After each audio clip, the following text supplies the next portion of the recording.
Bismillahirrahmanirrahim. Assalamualaikum warahmatullahi wabarakatuh.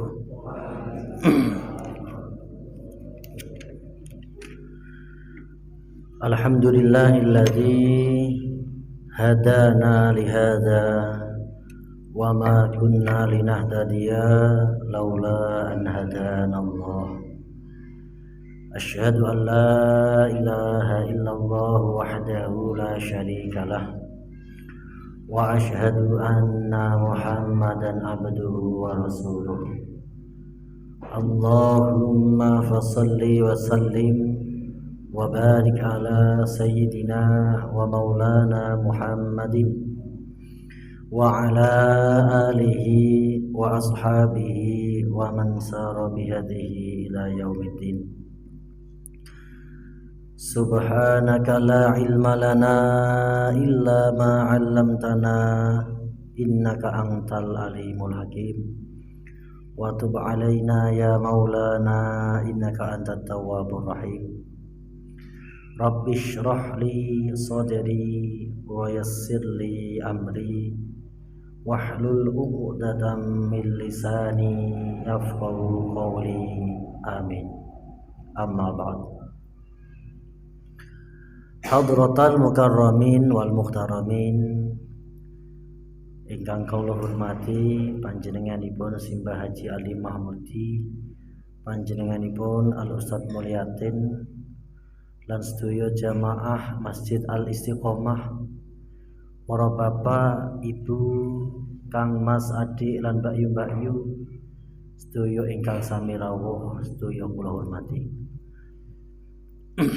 Bersyukur kepada Allah Subhanahu wa taala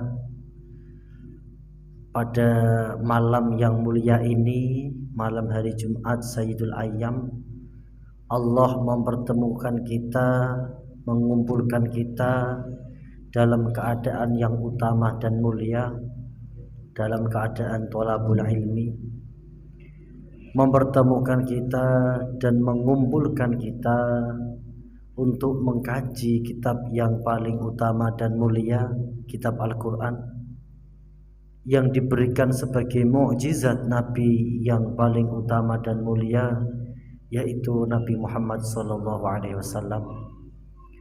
dan dijadikan pedoman hidup umat yang paling utama dan paling mulia, yaitu umat Muhammad yang di dalamnya termasuk kula lan panjenengan.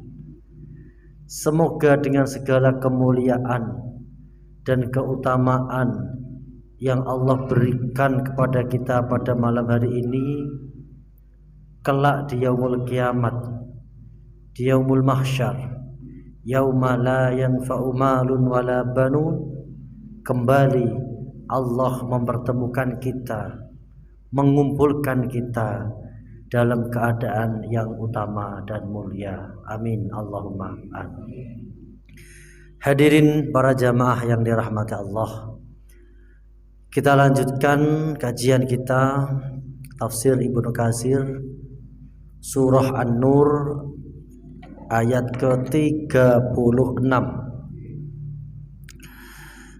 A'udzu billahi minasy syaithanir rajim. Monggo.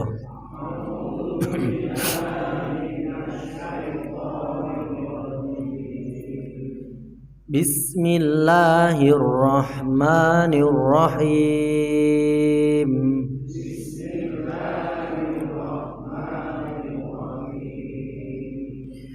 Fi buyutin adzinallahu an turfa'a wa yudhkara fiha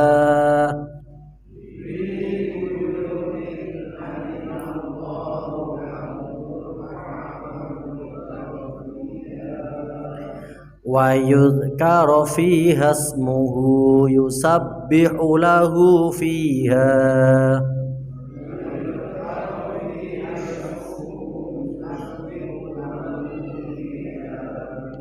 yusabbihu lahu fiha bil huduwi wal asal.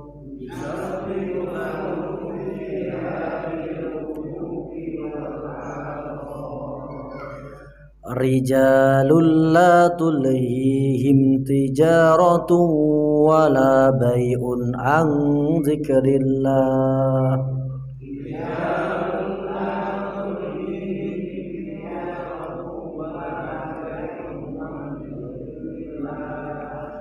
An dzikrillahi wa iqamis sholati wa ita'iz zakah.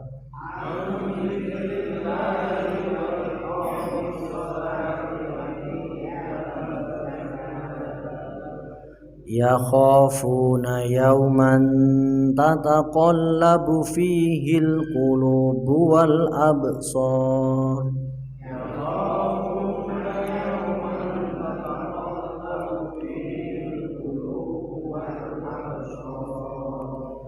Liyajziyahumullahu ahsana ma amilu wa yazidahum min fadlih.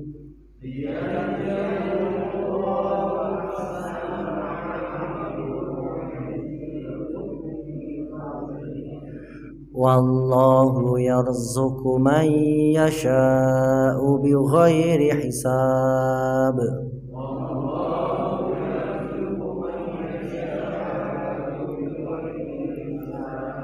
Shadaqallahul azim. Bismillahirrahmanirrahim. Fi buyutin iku tetap ing dalem pira-pira omah. Adina perintah sapa Allah Gusti Allah antur fa'ayen to den mulyaaken wayut karo lan den sebutaken fiha ing dalem buyut apa ismuhu asmane Allah. Yusabbihu padha maca tasbih lahu kedue Allah fiha ing dalem buyut bil ghuduwi kelawan wektu esuk wal asali lan wektu sore. Rijalun utawi pira-pira wong lanang latul hihim kang ora mengoaken ing rijal apa tijaratun dagangan walalan ora mengoaken ing rijal apa baiun jual beli ang dzikrillahi saking eling maring Allah wa iqami sholati lan ora mengoaken saking salat wa ita'iz zakati lan ora mengoaken saking zakat. Ya khafuna padha wedi kabeh sapa rijal yauman ing dalem dina tataqallabu kang dadi molak-malik fihi ing dalem yaum apa alqulubu pira-pira ati wal absaru lan pira-pira peningal liyajziyahum supaya bales ing rijal sapa Allah Gusti Allah ahsana ma ing sak bagus-baguse perkara amilu kang padha ngamal kabeh wa yazidahum lan nambahi sapa Allah ing rijal min fadlihi sanging sifat lomane Allah. Wallahu hale utawi Allah iku yarzuku zat kang aweh rezeki man ing makhluk ya sya'u kang ngersakaken sinten Allah bi ghairi hisabin kelawan tanpa kenyono-nyono. Setelah Allah Subhanahu wa taala dalam ayat sebelumnya inggih punika ayat ke-35 membahas tentang sempurnanya cahayanya Allah. Cahaya yang begitu indah, begitu sempurna ditempatkan dalam cekungan wadah yang kuat, kemudian dibalut dengan kaca azujah, kaca yang sejernih mutiara. Kemudian yang digunakan sebagai bahan bakarnya adalah minyak zaitun yang terbaik. Cahaya ini tentu diberikan Allah kepada orang-orang mukmin. Kemudian dalam ayat ini Allah Subhanahu wa taala niku memerintahkan di dalam al-buyut. Al-buyut itu panggonan-panggonan. Bahkan sebagian mufassirin Imam Qatadah mengatakan ya al-masajid. Sing dimaksud ayat fil buyut fi buyutin adalah rumah-rumah, artinya masjid-masjid Allah. Allah memerintahkan di dalam masjid-masjid itu untuk dimakmurkan, ya. Dimakmurkan dan digunakan untuk yudhkara fi hasmuhu, memperbanyak nyebut asmane Gusti Allah. Jadi penting ya. Kula lan panjenengan jangan sampai melupakan kalimat Allah. Usahakan ketika di dalam berbicara apapun selalu menyertakan kalimat Allah. Dengan kebiasaan membiasakan menyebutkan kalimat Allah dalam setiap ucapan kita akan melatih kita untuk selalu ma'rifatullah, yaitu lillahi fillahi wa alallahi, dari Allah, milik Allah, dan akan kembali kepada Allah. Saya contohkan yang konkret. Misalkan ketika berbicara di dalam kehidupan, ya. Jika kita meninggalkan kalimat Allah, nanti orientasinya kita akan menjadi orang-orang yang sekuler, orang-orang yang memisahkan antara agama dan kehidupannya. Contohnya orang-orang sekuler itu mengucapkan setiap kehidupan pasti ada ujian. Ujian akan membawa manusia kepada kebahagiaan. Ya tentu ini teori ini betul. Tetapi bagi orang-orang tauhid, kita harus membiasakan menghadirkan kalimat Allah. Allah yang menciptakan kehidupan ini, dan Allah yang memberikan ujian. Kemudian nanti Allah yang akan mengangkat derajat kita. Dengan kebiasaan ini, kita akan membentengi diri kita agar tidak menjadi filosof-filosof, menjadi kalimat-kalimat yang liar dalam kehidupan ini. Nek terima kata-kata mutiara, itu siapapun bisa membuatnya. Orang-orang yang berpandangan luas, orang-orang yang jauh dari halaman, supir-supir truk itu nggak kata-kata pintar semua. Karena setiap hari dia berada di luar, sehingga mengasah pengalaman, dan bait-bait kalimat itu keluar dari pengalaman hidup.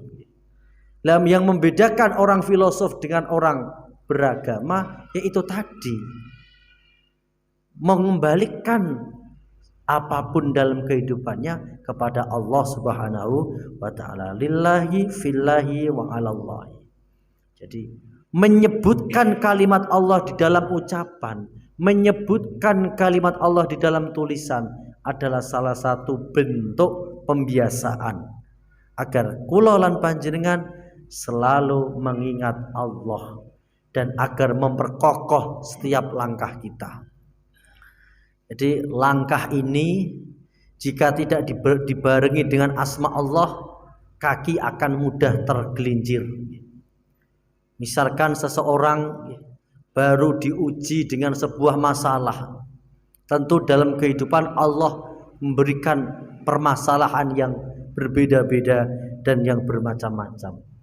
Ada seseorang niku yang diuji oleh Allah tentang ekonomi. Delalah ekonomine isih morat-marit. Delalah penghasilannya masih belum jelas.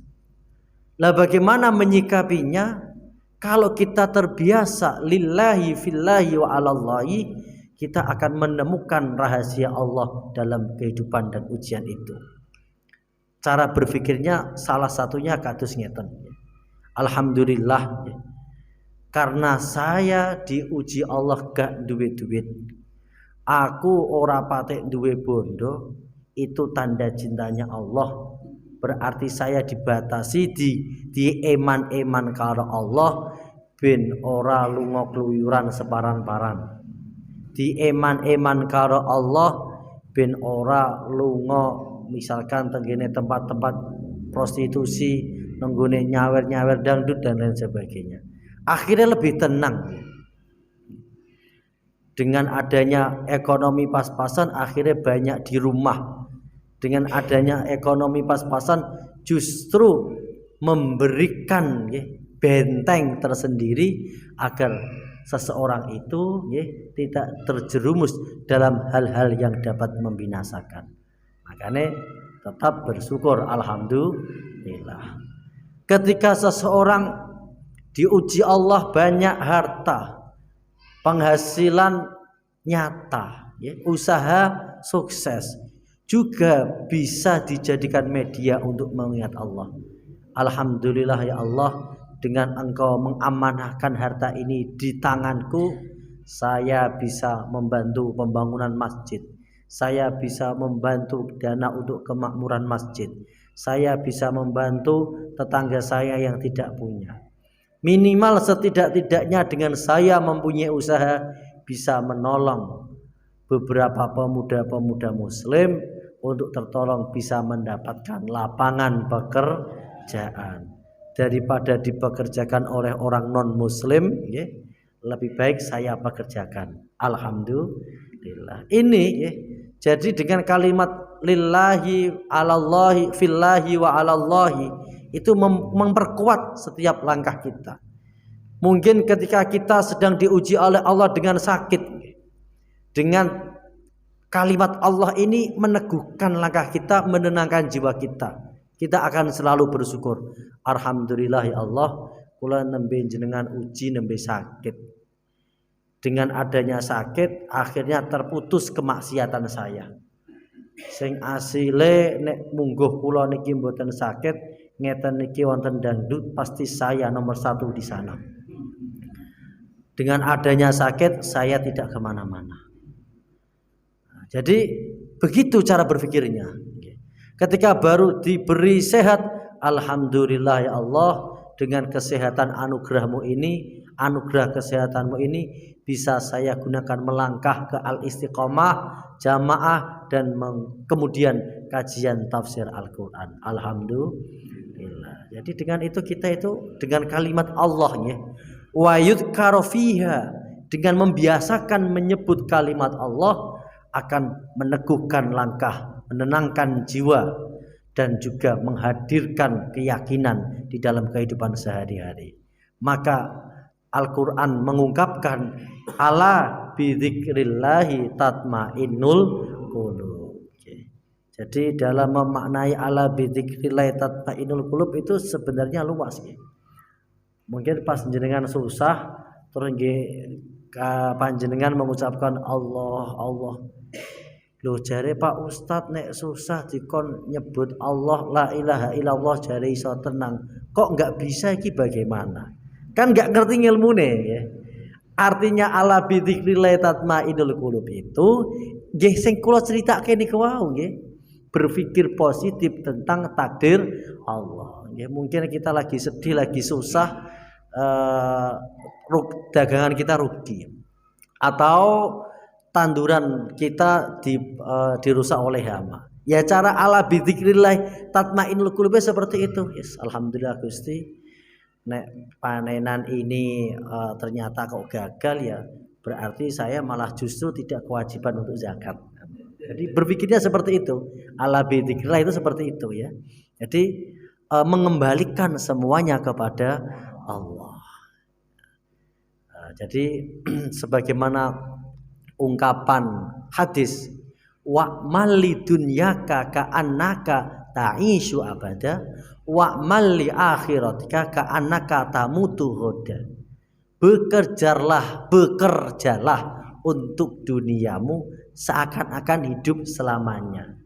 Lah seakan-akan hidup selamanya itu mboten berarti bekerja terus mati-matian, bukan. Contohnya nggih ngoten niku. Kita nembe dagang dan ternyata masih belum sukses, kita berpikir alhamdulillah mboten napa-napa Gusti, besok masih ada hari lagi, bisa usaha lagi. Nah itu nek jenengan bisa menghadirkan Allah, mengingat Allah dengan seperti itu, dengan perspektif husnudzon, kan jenengan tidak akan susah. Nggih napa mboten? Jadi tidak sekedar hanya ketika tanduran kita rusak, usaha kita berangkat, astagfirullahaladzim, ya Allah, ya Allah, ya Allah, akhirnya iji susah terus, ya Allah, ya Allah, ya Allah, ya Allah.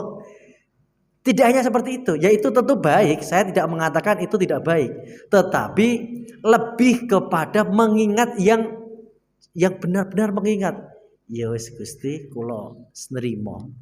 Jadi kewajiban manusia itu ikhtiar. Saya sudah berusaha dan ternyata alhamdulillah jenengan maringi nikmat belum jadi sukses dan tidak apa-apa. Besok masih ada hari lagi. Kalau masih ada hari lagi, berarti saya masih berkesempatan untuk berjuang lagi. Itu maksud dari wa'mal lidunyaka ka'annaka ta'ishu abada. Jadi bukan ketika bekerja kemudian rugi, nandur-nandur kemudian dimakan oleh hama terus lah boh wis boh. Jangan seperti itu. Besok masih ada hari lagi. Sekarang bersama Allah, besok juga bersama Allah, dan besok-besoknya lagi juga masih bersama Allah. Dan husnudzon, Allah akan menghasilkan, Allah akan memberikan jawaban di kemudian hari. Maksudnya ngoten. Bukan berarti nek nyambut gawe terus koyok-koyok urip selamanya, betul. Artinya gini wow, nek nembe tidak sukses di hari ini, alhamdulillah ya Allah, hari ini masih belum beruntung, masih ada hari esok dan saya akan berjuang lagi. Nah, jadi kan nggak jadi susah. Ya. Artinya kan ketika kita perspektifnya itu husnudon, selalu positive thinking, hati kita kan akan jadi bahagia. Ya, karena bahagia itu kan tidak soal apa dan di mana. Bahagia niku jenengan niru konsep yang paling sederhana. Konsep bahagia yang paling sederhana niku jenengan nek gada bocah cilik nggih. Bocah cilik niku nggih sing umur 2 tahun atau berapa. Niku ketika jenengan letakke teng mriki dan dolanan kunci sudah bisa tersenyum-senyum. Nggih napa mboten? Jenengan letakke teng mburi omah dolanan pasir wis seneng ira karo-karuan. Cuma ketika sudah besar ngeten iki repot, senenge niku ribet. Seneng nek sing canom ya seneng nek cintane terbalas. Sing wong-wong ya seneng nek sukses dan sebagainya. Kan padahal untuk bahagia kan juga tentang hati nggih. Makanya soal kebahagiaan itu nek diukur nggih. Kebahagiaane orang-orang desa, wong kampung dengan kebahagiaan para pejabat di ibu kota sana belum tentu kathah para pejabat di sana. Kebahagiaan orang-orang di kampung ya, mereka sakit berkumpul dengan keluarga, makan-makan seadanya, niku senenge nggih sami. Sami karo pejabat-pejabat sing mungkin makan nang ngene restoran sing mewah-mewah nggih. Nggih ternyata senyumnya senenge nggih sami nggih.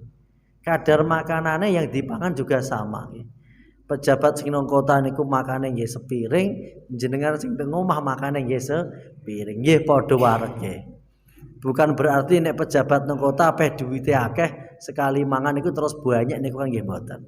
Artinya kebahagiaan kita sebagai orang kampung, sebagai orang desa itu nek diukur umpama ditimbang dengan kebahagiaan orang-orang yang ada di kota nggih, itu juga sebenarnya sama. Kayak cah cilik ngoten niku wae. Jadi bahagianya itu cukup sederhana. Jenengan paringi dolanan kunci ya seneng. Jenengan kei dolanan botol aqua nggih seneng nggih. Nah, itu jadi. Wa mal li akhiratika ka anaka ta'mutu huda. Kemudian ketika kita beramal untuk akhirat ya kita harus mempunyai pikiran yes mungkin saja hari ini adalah maghrib yang terakhir bagi saya. Tak temenanan. Ngonek sholat isya, ya Allah, mungkin saja ini adalah sholat isya kita yang terakhir. Karena yang terakhir itu kan terus temenanan. Misalkan hari Jumat seperti ini, hari Kamis sore, ya Allah, Bismillah, saya niat untuk jamaah maghrib dan kemudian mau kajian tafsir. Mungkin saja hari ini adalah hari terakhir saya. Besok wis ora iso ngaji tafsir neh, tak temenanan. Sesuk dilarang kok pas hari berikutnya lek wis ora ono. Nah, itu maksudnya ngoten nggih. Makanya diceritakan di dalam kitab Khilyatul Auliya nggih.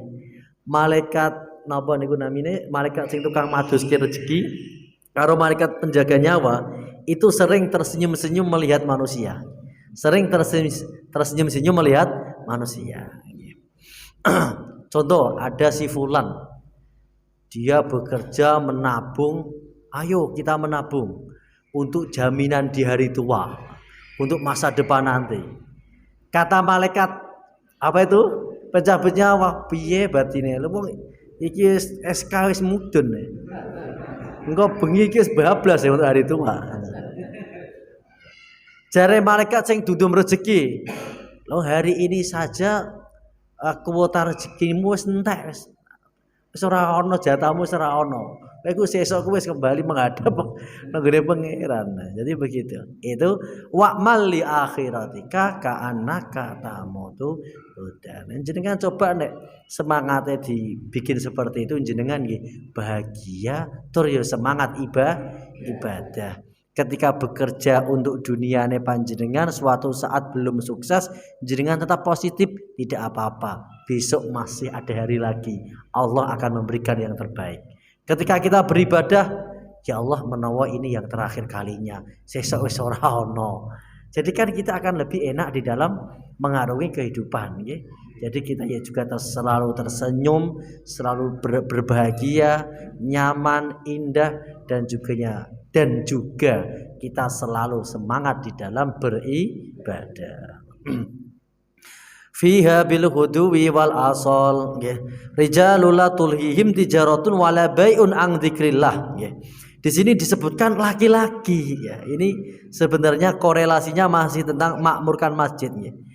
Allah memuji seorang laki-laki nggih sing tidak terpalingkan dari Allah, tidak terpalingkan dari zikir Allah meskipun ia bekerja berdagang, jual beli. Ketika wayahe salat nggih tetap salat, wayahe zakat nggih tetap zakat. Nah ini hadis ini diceritakan nggih tengene keterangannya tafsir niki tafsir Ibnu Katsir.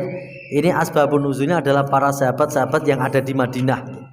Sahabat-sahabat yang ada di Madinah nggih.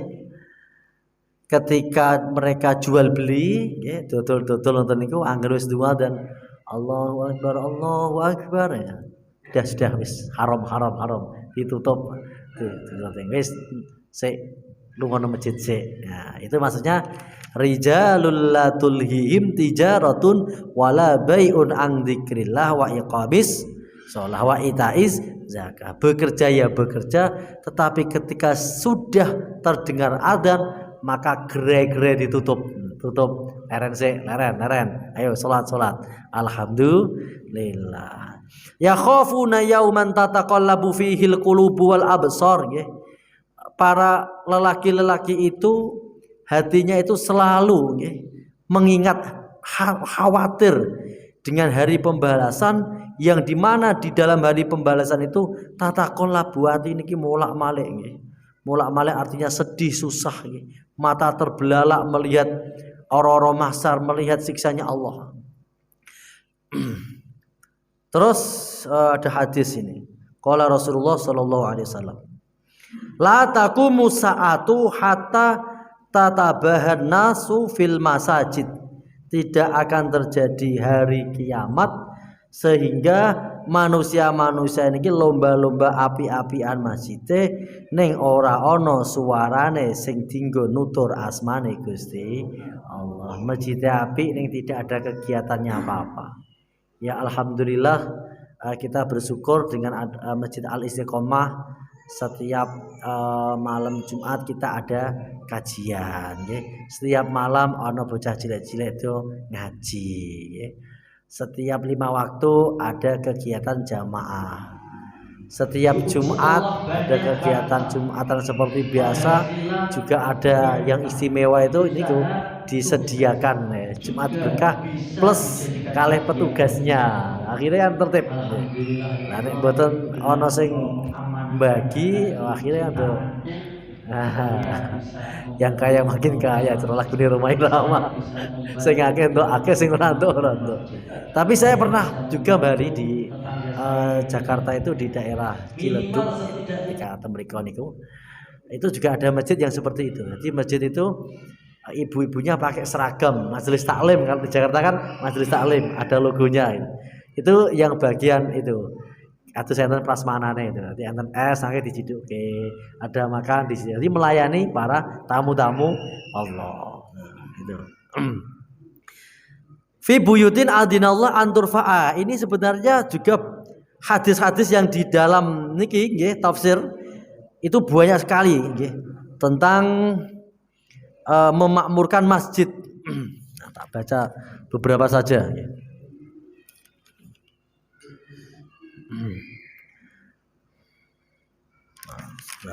Nah ini wa fi sahihaini anna Rasulullah sallallahu alaihi wasallam qala sholatur rajuli fil jamaah nggih tad'ifu ala sholatihi fi baitihi nggih wa fi suqihi khamsan wa isrina dhafan.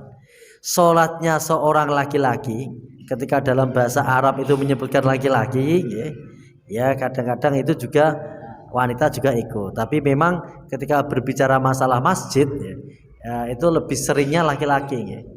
Makanya perempuan-perempuan itu ya diperbolehkan untuk ikut memakmurkan masjid, tapi tetap menjaga diri agar tidak terjadi fitnah. Ya. Seorang laki-laki sing salat jamaah tenggene masjid itu ditikelke pahalane oleh Allah khamsan wa isrina, berarti 25. Kita berpikir redaksinya 25. Meskipun di hadis yang lain nanti ada redaksi 27. Allahu a'lam, dari Allah. Terus kemudian nah ini juga wadzalika annahu idza tawaddu'a fa asana al-wudu summa kharaja ilal masjid la yakhrujuhu illa sholata lam yakhud khutwatan illa rafa'alahu biha darajat ya. Seorang laki-laki yang berwudu berjalan menuju masjid ya, setiap langkah, setiap khutwah itu langkahnya itu diberikan illa rafa'alahu biha 10 derajat kebaikan ya, satu langkah ya. Nek beto motor duka pripun iki mubeng ya. Fa idza shalla lam tazal al malaikatu tusalli alaihi madama fi sholatihi fi musallahu. Ketika laki-laki itu masuk ke dalam masjid kemudian ia melaksanakan ibadah jamaah, itu malaikat selalu ini ngepung itu melingkar ya, melingkari masjid ini selama ia berada di masjid. Berarti ini saya yakin masih di malaikatnya ini, karena kita masih berada di lingkungan masjid. Lah untuk apa? Untuk memintakan rahmat, nyuwunake ngapura, disuwunake ngapura datang Allah Subhanahu wa taala. Allahumma sholli alaihi, Allahumma arhamhu. Iki doa ya Allah, semoga Engkau merahmatinya, semoga Engkau memberikan kasih sayang. Walam yazal fi sholati ma ing tadur as-sholat. Jadi tidak berhenti-henti sehingga ia itu meninggalkan lokasi itu. Nah, terus ini juga ada Imam Ad-Daruqutni hadis marfu. La sholata li jaril masjid illa fil masjid. Ai la kamila, tidak sempurna. Tidak dianggap sempurna bagi orang yang berdekatan dengan masjid kemudian sholatnya tidak di masjid. Lah sing dianggap tanggane masjid itu didirikan dalam kitab Risalatul Masajid itu ya jarak 40 ya. Nggih, tapi tanggane kitab Risalatul Masajid itu jarak 40 nggih. Jarak 40 rumah itu berarti wajib untuk mendatangi masjid. Karena kalau ukuran suara itu nanti rancaunya suara itu banyak ya. Masjid itu kan semakin tinggi menaranya semakin buanter. Ketika masjid Sukolilo itu pasti panggilan adzan ini sampai mana-mana, dia kan lebih tinggi menaranya. Jadi di dalam kitab Risalatul Masajid itu agar jarak 40 40 rumah 41 2 3 4 sampai 40 itu berarti dianggap sebagai tetangganya masjid. Sampun ya. Oke, tak tutupi ayat terakhir. Liyajziyahumul asana ma'amilu wa yazidahu min fadli. Allah pasti akan membalas setiap amal kebaikan orang-orang atau lelaki-lelaki yang memakmurkan masjid tersebut dengan sebaik-baiknya balasan, dan bahkan wa yazidahu min fadli, Allah akan menambahkan setiap kebaikannya dengan 70 tingkatan. Wallahu yarzuqu may yasha'u bighairi hisab, bahwa Allah memproklamirkan zatnya Allah adalah zat yang memberikan rezeki kepada siapa saja yang ia kehendaki tanpa tersangka-sangka. Termasuk rezeki itu tidak hanya uang ya. Jenengan mempunyai teman yang baik itu juga rezeki, tetangga yang baik juga rezeki. Termasuk komunitas seperti ini, majelis kajian ini itu juga bagian dari rezeki. Dan ternyata kita itu dari daerah yang berbeda-beda. Tidak hanya dari wilayah Tambang begitu, ada dari Lebak Kulon, ya, ada dari Ngelijo dan masih banyak yang lain. Ya. Ini juga termasuk bagian rezeki dari Allah yang tidak kita sangka. Insya Allah semoga bermanfaat untuk semakin memperluas kajian. Kita lanjutkan kepada session dialog interaktif. Monggo. Yeah. Ini 38 sampai wallahu yarzuqu man yasha'u bighairi hisab sampai ayat 38.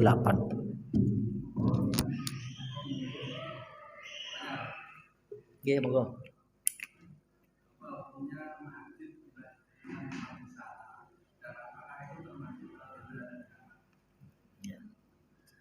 Objek wisata.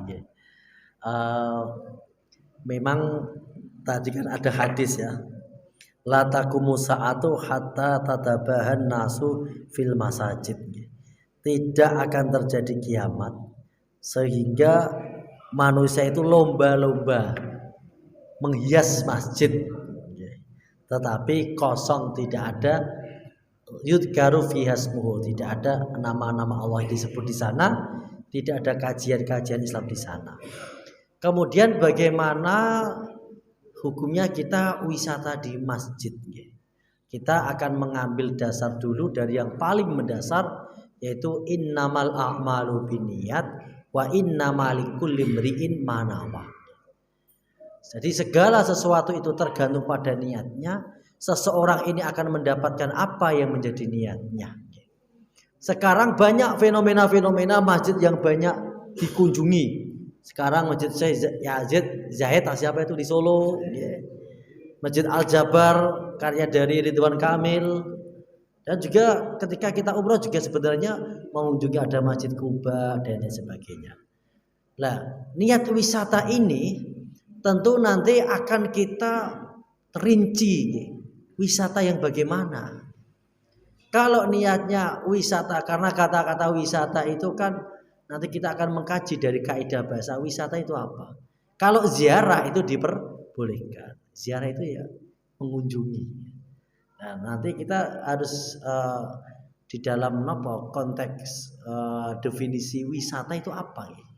Jadi kita belum bisa memberikan hukuman dari wisata itu. Tetapi kalau dalam niat kita ziarah itu malah bagus, malah baik. Kita ziarah ke masjid itu tentu dengan niat yang baik. Pertama niat apa? Ya kita masuk di rumah dari rumah-rumah Allah itu kan untuk tujuan beribadah, sholat di sana. Ini sebenarnya juga solusi bagi sahabat-sahabat kita yang suka traveling.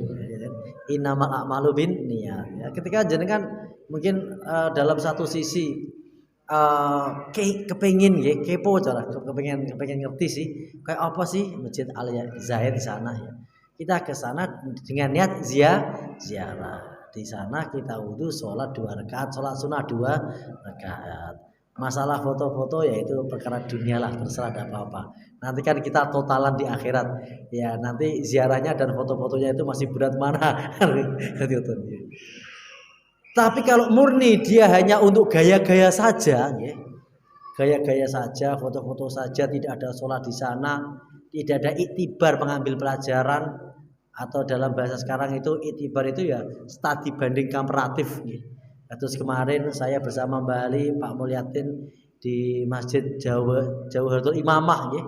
Di sana juga ziarah, berkunjung ke sana, ketemu dengan ustadznya, kemudian kita berbicara bagaimana cara mengelola masjid yang baik. Nah itu tentu malah bagus seperti itu. Ya. Jadi kalau dalam konteks wisata itu wisata ziarah, ya, itu tidak apa-apa. Ya. Wisata religi itu tidak apa-apa. Jadi di sana nanti kita sholat 2 rakaat. Setelah sholat 2 rakaat kita studi banding komparatif kepada pengelolanya. Mungkin kita bisa ngambil banyak pelajaran. masjid bisa sebersih ini, rahasianya apa sih? Karena terus masjid kok bisa menyediakan konsumsi makanan sehingga nanti kayak di Jogokarian ya, saldonya nol, tapi nanti saat ada konsumsi itu ya luar biasa. Rahasianya apa sih? Atau kita ziarah di Masjid Sragen yang viral itu, rahasianya apa? Rahasia mengelola masjid, rahasia memakmurkan masjid, maka itu malah sebuah bagian dari ibadah. Ngoten. Monggo yang lain. Nggih, monggo. Dalam rezeki. Oh, rezeki nggih. Dia tidak sholat, rezekinya sahroh, itu apakah dia? Apakah dia tidak sholat juga termasuk dia? Yang kedua, laki-laki kalau datang masjid ditingkatkan berapa derajat? Kalau perempuan datang masjid berapa? Itu apa boleh? Oh gitu. Baiklah, pertama tentang rezeki ya. Jadi ketika kita berbicara masalah rezeki, kemarin sudah ada hadis ya. Kula lan panjenengan ketika berada di perutnya ibu usia 4 bulan, itu Allah sudah menuliskan 4 kalimat. Pertama bikasbi rizkihi, rezekinya nanti bagaimana. Terus amalihi, amalnya bagaimana. Terus ajalihi, ajalnya matine sok kapan. Terus syakiyun au saidun, celaka atau beruntung.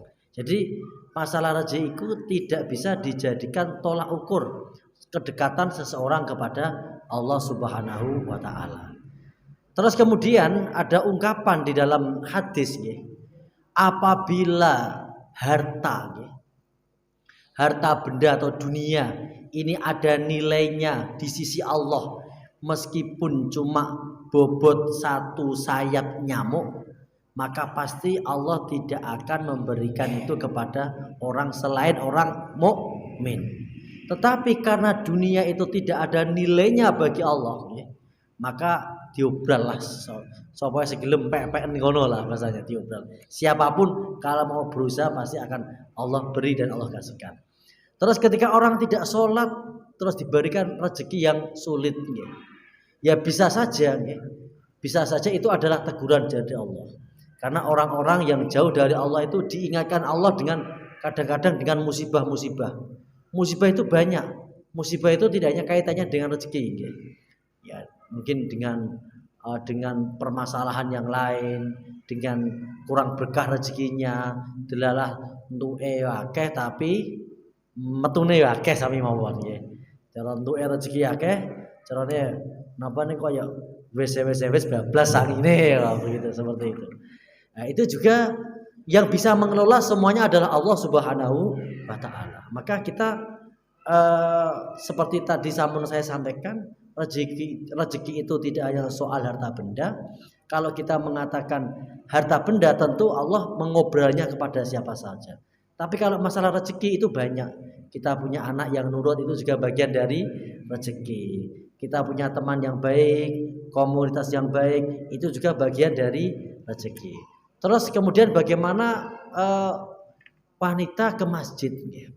Tadi sudah saya singgung ya. Laki-laki yang di masjid setiap satu jangkah itu adalah 10 kebaikan, tinggal dikalikan. Secara bahasa, ketika menyebutkan kalimat laki-laki berarti perempuan itu masuk. Terus tetapi yang menjadi permasalahan juga ada sebuah hadis yang menerangkan bahwa ibadah sholatnya perempuan itu yang paling baik itu di dalam rumah, tur yang paling belakang lah, paling aman, paling belakang ya. Artinya perempuan itu kan banyak mengandung unsur fitnah dan lain sebagainya, dan juga Islam itu memuliakan perempuan. Tetapi apabila ke masjid bersama suaminya, bersama anak-anaknya, dan kita yo sing masjid tangga-tanggane kabeh kita yo aman ora ana apa-apa, itu justru malah lebih baik ke masjid, karena itu akan menjadikan masjid menjadi makmur. dan cerita-cerita perempuan di masjid itu juga banyak sekali. Sebagaimana ketika Aisyah bersama Rasulullah ada pertunjukan niku orang-orang Habasyah melakukan pertunjukan niki pedang niku, itu kan juga di Masjid Nabawi dan Aisyah di sana melihat pertunjukan itu sampai selesai, sampai sabus ini. Artinya tidak ada larangan selama itu tidak ada unsur fitnah. Apalagi kalau kajian-kajian seperti ini malah lebih baik ya, dijak sedoyo. Bapake, ibuke, anake, senajan sing anak-anak geger dan sebagainya, tidak apa-apa. Karena 20 tahun ke depan yang menggantikan posisinya panjenengan di masjid gitu anak-anak itu ya. Kalau anak kita jauhkan dari masjid, nanti 20 tahun ke depan kita sudah tidak ada, anak-anak kita nggak terbiasa. Maka dengan alasan ini banyak ulama-ulama kontemporer seperti Syekh di Al-Azhar itu justru memberikan fatwa tidak apa-apa wanita di masjid. Maka ini sudah menjadi karena menjadi bagian syiar ya. Menjadi bagian syiar dari syiar-syiar kemakmuran masjid. Demikian. Monggo yang lain. Habis ya. Alhamdulillah waktunya sampun telas ya. Semoga bermanfaat. Kita mendapatkan ilmu yang bermanfaat kita lakukan dan berkah tambah kebaikannya. Semoga kita juga diberikan berkah umur kita, sehat walafiat badan kita. Yang nembe sakit atau sing gadah keluarga sing nembe sakit, semoga diberikan cepat sembuh ya. Dan semoga diberkahi keluarga kita, bahagia dunia, bahagia akhirat, anak-anak yang solihah, rezeki yang berkah, dan semoga juga diberi rezeki bisa ziarah Mekah Madinah, dan terakhir semoga kita berakhir dalam keadaan husnul khotimah. Amin Allahumma amin. Demikian, kurang dan lebihnya mohon maaf. Akhirul kalam, wal afu minkum, wassalamualaikum warahmatullahi wabarakatuh. Subhanakallahumma wa bihamdika asyhadu an la ilaha illa anta astaghfiruka wa atubu ilaik.